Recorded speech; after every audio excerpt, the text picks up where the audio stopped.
പ്രിയ വിദ്യാർത്ഥികളെ, vocational higher secondary education 2ാം Varsha refrigeration and air conditioning online ക്ലാസ്സിലേക്ക് സ്വാഗതം. അസാധാരണമായ ഒരു കാലഘട്ടത്തിലൂടെയാണ് നാം ഇപ്പോൾ പോയിക്കൊണ്ടിരിക്കുന്നത്. നിങ്ങൾക്ക് സ്കൂളുകളിൽ ഒത്തുചേർന്ന് പഠിക്കുവാൻ ചില അസൗകര്യങ്ങൾ, എന്നിരുന്നാലും നിങ്ങളുടെ പഠന പ്രക്രിയയ്ക്ക് കോട്ടം വരാതിരിക്കാൻ നമ്മുടെ സംസ്ഥാന സർക്കാർ ഓൺലൈൻ ക്ലാസുകൾ ആവിഷ്കരിച്ചിരിക്കുന്ന വിവരം നിങ്ങളെല്ലാവരും അറിഞ്ഞു കാണുന്നില്ല. നിങ്ങളുമായി ബന്ധപ്പെട്ട നിങ്ങൾക്ക് പഠിക്കേണ്ടതായ പാഠഭാഗങ്ങളുടെ ഓൺലൈൻ ക്ലാസുകൾ മുടക്കം വരാതെ കൃത്യമായും ശ്രദ്ധിക്കുകയും പഠിക്കുകയും വേണം. അടുത്ത കാലത്തുണ്ടായ വൈറസ് വ്യാപനവുമായി ബന്ധപ്പെട്ട് ചർച്ച ചെയ്യപ്പെട്ട ഒന്നാണ് air conditioning industry.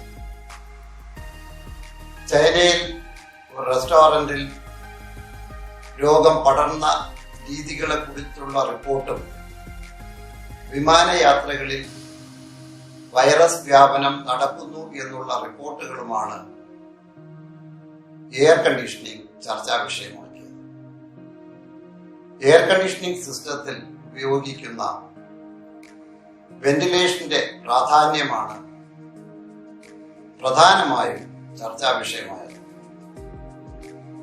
Vocational higher secondary refrigeration and air conditioning 2 വർഷം 4 മോഡ്യൂളുകളിലായി റെഫ്രിജറേഷൻ സിസ്റ്റവും എയർ കണ്ടീഷനിങ് സിസ്റ്റവും ആണ് നിങ്ങൾ പഠിക്കുന്നത്.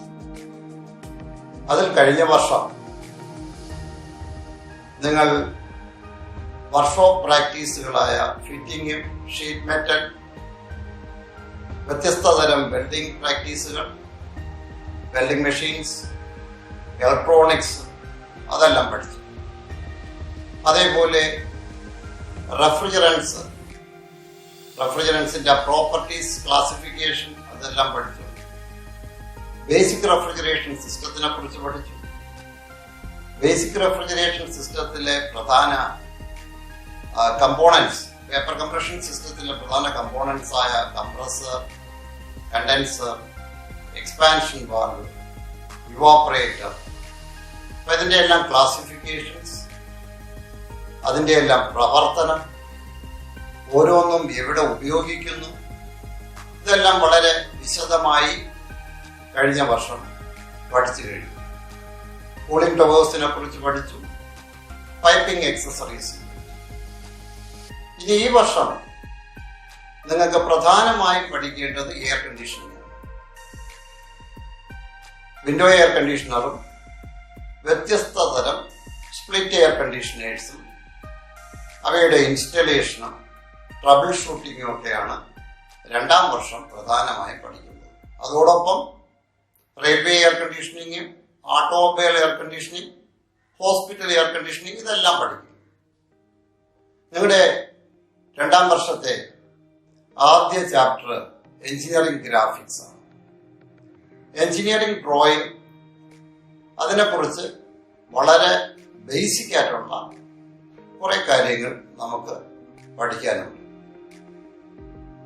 ഇത് എഞ്ചിനീയറിംഗ് ഗ്രാഫിക്സിന്റെ എന്താണ്, അതിനെക്കുറിച്ചുള്ള ചെറിയ ഒരു പ്രസന്റേഷൻ ഇതോടൊപ്പം ചേർത്തിരിക്കുന്നു. നിങ്ങൾ ആ പ്രസന്റേഷൻ ശ്രദ്ധാപൂർവം കാണണം. അതിനുശേഷം അടിസ്ഥാനപരമായ എഞ്ചിനീയറിംഗ് ഗ്രാഫിക്സുമായി ബന്ധപ്പെട്ട കാര്യങ്ങൾ നമുക്ക് ചർച്ച ചെയ്യാം. ഓർത്തോഗ്രാഫിക് പ്രൊജക്ഷൻ വരയ്ക്കുന്നത് എങ്ങനെ എന്നെല്ലാം വരുന്ന ക്ലാസ്സുകളിൽ നമുക്ക് പഠിക്കാം. നിങ്ങൾ ഈ പ്രസന്റേഷൻ കാണും.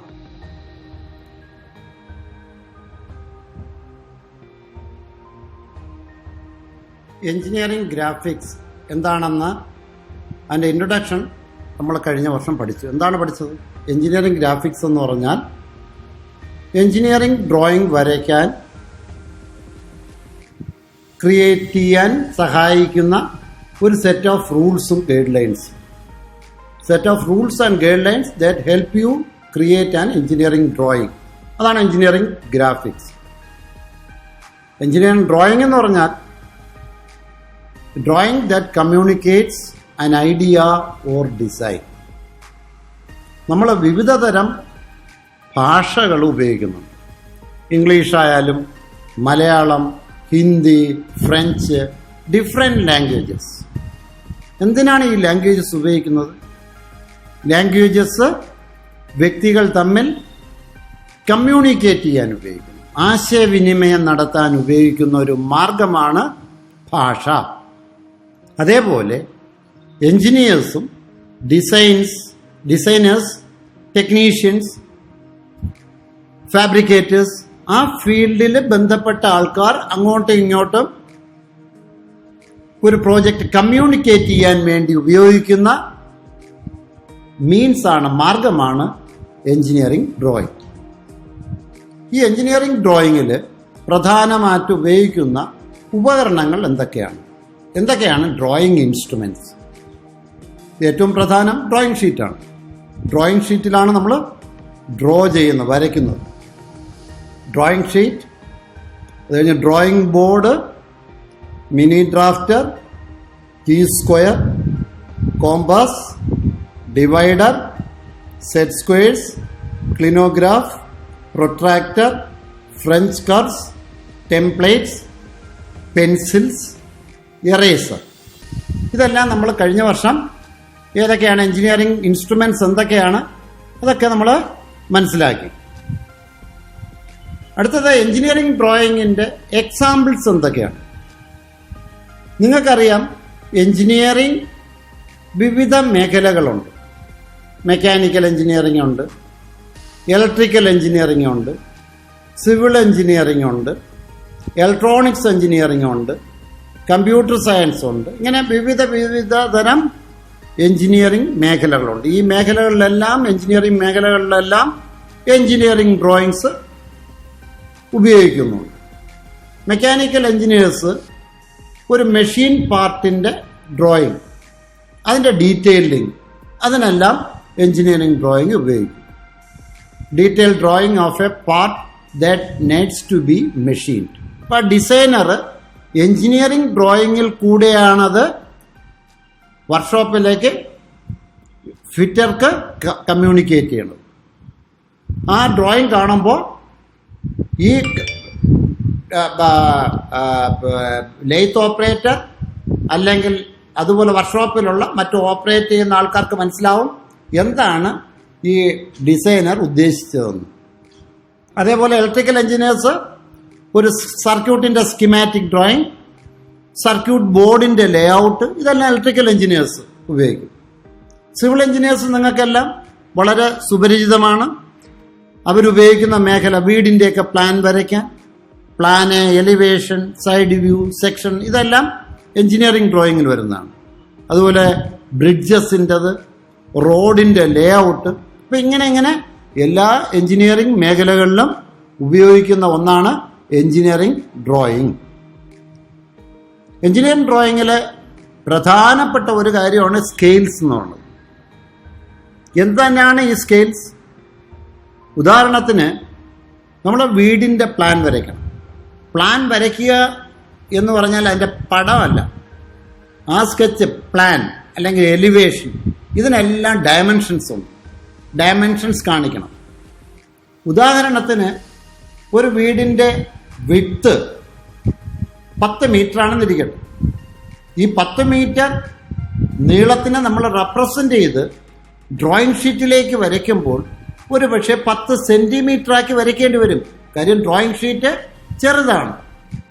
അങ്ങനെ ചെറുതാക്കി വരയ്ക്കുന്നത്, അല്ലെങ്കിൽ ഒരു ചെറിയ ഒരു വസ്തുവിനെ അതിൻ്റെ ഡീറ്റെയിലിംഗ് മനസ്സിലാക്കാൻ വേണ്ടി വലുതാക്കി വരയ്ക്കാൻ, ആ പ്രോസസ്സിനെയാണ് സ്കെയിലിംഗ് എന്ന് പറയുന്നത്. ചെറുതിനെ വലുതാക്കാൻ അത് എൻലാർജ്ഡ് സ്കെയിൽ. വലിയൊരു ഒബ്ജക്റ്റിനെ ചെറുതാക്കി വരയ്ക്കുന്നതിനെ റെഡ്യൂസ്ഡ് സ്കെയിലും ഉപയോഗിക്കും. അടുത്ത കൺസ്ട്രക്ഷൻ എന്താണ്? നിങ്ങൾ കഴിഞ്ഞ വർഷം റെഗുലർ പെൻറ്റഗണിൻ്റെയും റെഗുലർ ഹെക്സഗണിൻ്റെയും ഒക്കെ കൺസ്ട്രക്ഷൻ പഠിച്ചു. പിന്നെ ഡെവലപ്മെൻറ്റ് ഓഫ് സർഫസസ് പഠിച്ചു. റെക്ടാങ്കുലർ പ്രിസത്തിൻ്റെയും സിലിണ്ടറിൻ്റെയൊക്കെ ഡെവലപ്മെൻറ്റ് എങ്ങനെയാണ് വരയ്ക്കേണ്ടത് എന്ന് കഴിഞ്ഞ വർഷം പഠിച്ചതാണ്. ഈ വർഷം പ്രധാനമായിട്ടും പഠിക്കേണ്ടത് ഓർത്തോഗ്രാഫിക് പ്രൊജക്ഷൻ. എന്താണ് ഓർത്തോഗ്രാഫിക് പ്രൊജക്ഷൻ? സാധാരണ നമ്മൾ കാണുന്ന ഓബ്ജക്ട്സ് എല്ലാം 3 ഡയമെൻഷണൽ ഓബ്ജക്ട്സ് ആണ്. അപ്പം 3 ഡയമെൻഷണൽ ഓബ്ജക്ട്സിനെ നമുക്ക് പേപ്പറിൽ വരയ്ക്കാൻ പറ്റത്തില്ല. അതേപോലെ 3 ഡയമെൻഷണൽ ഓബ്ജക്ട്സിനെ മനസ്സിലാക്കാൻ വേണ്ടി, അതിൻ്റെ ഡീറ്റെയിലിംഗ് മനസ്സിലാക്കാൻ വേണ്ടി 2 ഡയമെൻഷനിലേക്ക് വരയ്ക്കുന്ന ആ റെപ്രസെൻറ്റേഷൻ, അതിനെയാണ് ഓർത്തോഗ്രാഫിക് പ്രൊജക്ഷൻ എന്ന് പറയുന്നത്. 3 ഡയമെൻഷണൽ ഓബ്ജക്റ്റ് എൻ്റെ ഐസോമെട്രിക് വ്യൂ നമുക്ക് വരയ്ക്കാൻ പറ്റും. പക്ഷെ അതിൻ്റെ ഡീറ്റെയിൽഡ് ആയിട്ടുള്ള വരയ്ക്കാൻ വേണ്ടി ടോപ്പ് വ്യൂ ആയാലും പ്ലാൻ വ്യൂ ആയാലും സൈഡ് വ്യൂ, ഈ ചിത്രത്തിൽ കാണിച്ചിരിക്കുന്ന ലെഫ്റ്റ് സൈഡിൽ കാണിച്ചിരിക്കുന്നത് 3 ഡയമെൻഷണൽ വ്യൂ ആണ്. റൈറ്റ് സൈഡിൽ ആ ഓബ്ജക്റ്റിൻ്റെ ടോപ്പിൽ നിന്ന് നോക്കുമ്പോൾ എങ്ങനെയിരിക്കും, ഫ്രണ്ടിൽ നിന്ന് നോക്കിയാൽ എങ്ങനെയിരിക്കും, സൈഡിൽ നിന്ന് എങ്ങനെയുണ്ട്, 2 ഡയമെൻഷനിലായിട്ട് വരച്ചിരിക്കുന്ന പ്രൊജക്ഷൻസ്, അതാണ് orthographic projections. Orthographic projection is A technical drawing in which different views of an object are projected on different reference planes observing perpendicular to respective reference planes. എന്താണ് റെഫറൻസ് പ്ലെയിൻസ്? അതൊക്കെ ഇനി അങ്ങോട്ടുള്ള ക്ലാസ്സുകളിൽ നമ്മൾ ഓർത്തോഗ്രാഫിക് പ്രൊജക്ഷൻ വരയ്ക്കുമ്പോൾ നമുക്ക് മനസ്സിലാവും. എങ്കിലും ഏതൊക്കെയാണ് റെഫറൻസ് പ്ലെയിൻസ്? പ്രധാനമായിട്ടും 3 റെഫറൻസ് പ്ലെയിൻസ് ആണ്.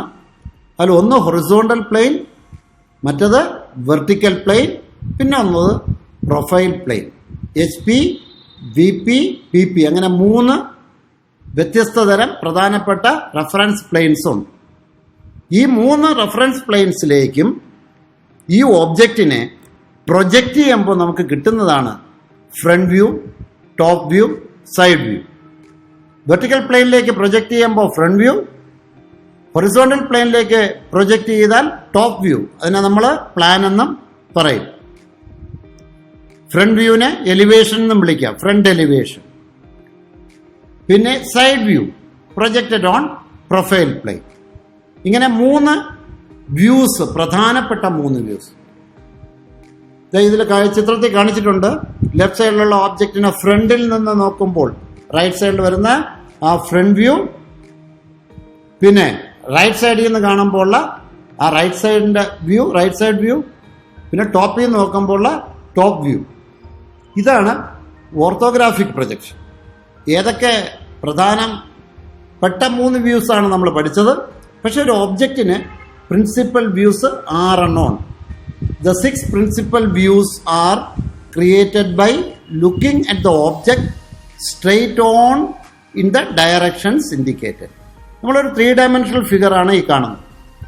ഈ 3 ഡയമെൻഷണൽ ഫിഗറിൽ 6 സൈഡിൽ നിന്നും നമ്മൾ നോക്കുമ്പോൾ അതിനെ കാണുന്നത് എങ്ങനെ? അതിൽ നിന്ന് ആ 6 സൈഡിൽ നിന്നും പ്രൊജക്റ്റ് ചെയ്യുമ്പോൾ 6 വ്യൂസ് നമുക്ക് കിട്ടും.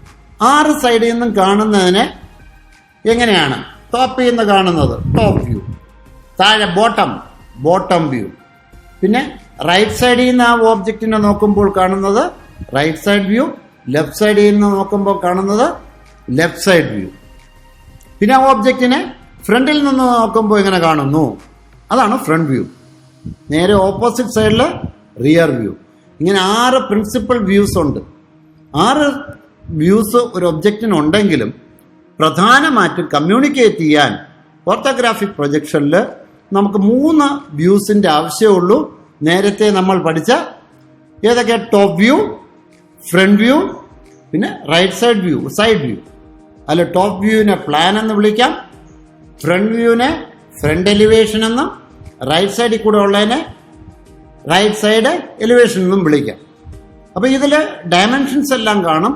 ഈ റൈറ്റ് സൈഡിൽ കാണുന്ന ടോപ്പ്, ഫ്രണ്ട്, ഈ സൈഡ് വ്യൂ, ഈ 3 വ്യൂസും കൊടുത്താൽ, ഈ 3 ഓർത്തോഗ്രാഫിക് പ്രൊജക്ഷന് ഈ 3 വ്യൂസും കൊടുത്തു കഴിഞ്ഞാൽ ഒരു ഫാബ്രിക്കേറ്റർക്ക് ഒരു ഒബ്ജക്റ്റ് ഫാബ്രിക്കേറ്റ് ചെയ്യാൻ പറ്റും. സിവിൽ എഞ്ചിനീയറിംഗിലായാലും ബിൽഡിംഗ് കൺസ്ട്രക്ഷന് ഈ 3 വ്യൂസുമാണ് ഏറ്റവും പ്രധാനപ്പെട്ട. ഈ 3 വ്യൂസ് ഉണ്ടെങ്കിൽ നമുക്ക് എന്താണ് ഡിസൈനർ മനസ്സിൽ കണ്ടതെന്ന് മനസ്സിലാക്കാൻ കഴിയും. അപ്പൊ ഇതൊക്കെയാണ് ഓർത്തോഗ്രാഫിക് പ്രൊജക്ഷനും വ്യൂസും ഒക്കെ. നമ്മൾ ഓർത്തോഗ്രാഫിക് പ്രൊജക്ഷൻ എങ്ങനെ വരയ്ക്കണം അത് ഇനി അടുത്ത് പിന്നെ പഠിക്കും. പക്ഷെ എങ്കിലും നമ്മളിപ്പം ഓർത്തോഗ്രാഫിക് പ്രൊജക്ഷൻ എന്താണെന്ന് പഠിച്ചു. ഓർത്തോഗ്രാഫിക് പ്രൊജക്ഷനിലെ ഏതൊക്കെ വ്യൂസ് ഉണ്ട്, ആ വ്യൂസ് ഏതൊക്കെയാണ് പ്രിൻസിപ്പൽ വ്യൂസ്, അതെല്ലാം നമ്മൾ കണ്ടു. ഓർത്തോഗ്രാഫിക് പ്രൊജക്ഷൻ വരയ്ക്കുന്നത് അടുത്ത ക്ലാസ്സുകളിൽ നമ്മൾ പഠിക്കും. അപ്പോൾ എല്ലാവരും പ്രസന്റേഷൻ ശ്രദ്ധിച്ചു കാണുമല്ലോ.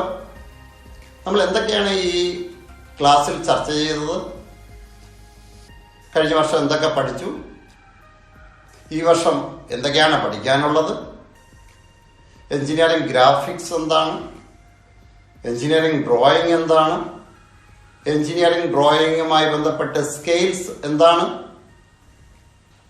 എന്താണ് പ്രൊജക്ഷൻസ്, എന്താണ് പ്ലാൻ, എന്താണ് എലിവേഷൻ, എന്താണ് സൈഡ് വ്യൂ, എന്താണ്, ഇതൊക്കെ നമ്മൾ ഈ ക്ലാസ്സിൽ ചർച്ച ചെയ്തു. അടുത്ത് നിങ്ങൾക്ക് പ്രധാനമായും ഈ വർഷം പഠിക്കാനുള്ളത് ഓർത്തോഗ്രാഫിക് പ്രൊജക്ഷനെ കുറിച്ചും ഐസോമെട്രിക്കും. ഇത് രണ്ടും വളരെ വളരെ ബേസിക് ആയിട്ടുള്ള കാര്യങ്ങൾ മാത്രം പഠിച്ചാൽ മതി. നമ്മളത് അറിഞ്ഞിരിക്കണം. ഒരു ഡ്രോയിങ്, ഒരു ഓർത്തോഗ്രാഫിക് ഒരു പ്ലാൻ അല്ലെങ്കിൽ എന്തെങ്കിലും ഒരു ഡ്രോയിങ് കിട്ടിക്കഴിഞ്ഞാൽ അതെന്താണ് എന്ന് മനസ്സിലാക്കാനും അതിൻ്റെ ഫാബ്രിക്കേഷൻ എങ്ങനെ ചെയ്യണം, അതിൻ്റെ ഡയമെൻഷൻസ് എങ്ങനെ റീഡ് ചെയ്യണം, അപ്പോൾ ഇതൊക്കെ മനസ്സിലാക്കാൻ അടിസ്ഥാനപരമായ കുറച്ച് കാര്യങ്ങളാണ് നമ്മൾ വൊക്കേഷണൽ ഹയർ സെക്കൻഡറി റെഫ്രിജറേഷനിൽ ആൻഡ് എയർ കണ്ടീഷനിങ്ങിൽ പഠിക്കുന്ന ഗ്രാഫിക്സ്. അപ്പം അടുത്ത ക്ലാസ്സിൽ നമ്മൾ ഓർത്തോഗ്രാഫിക് പ്രൊജക്ഷൻസ് വരയ്ക്കുന്നത് എങ്ങനെ, ഒരു സിമ്പിൾ ഒബ്ജക്റ്റിൻ്റെ ഓർത്തോഗ്രാഫിക് പ്രൊജക്ഷൻസ്, ഡിഫറെൻറ്റ് വ്യൂസ്, അതൊക്കെ എങ്ങനെ വരയ്ക്കാം, എങ്ങനെയാണ് റീഡ് ചെയ്യുന്നത്, എങ്ങനെയാണ്, അതെല്ലാം നമ്മൾ അടുത്ത ക്ലാസ്സിൽ പഠിക്കും. അപ്പം ഇതുവരെ വളരെ ശ്രദ്ധാപൂർവം ക്ലാസ് അറ്റൻഡ് ചെയ്ത എല്ലാ വിദ്യാർത്ഥികൾക്കും നന്ദി.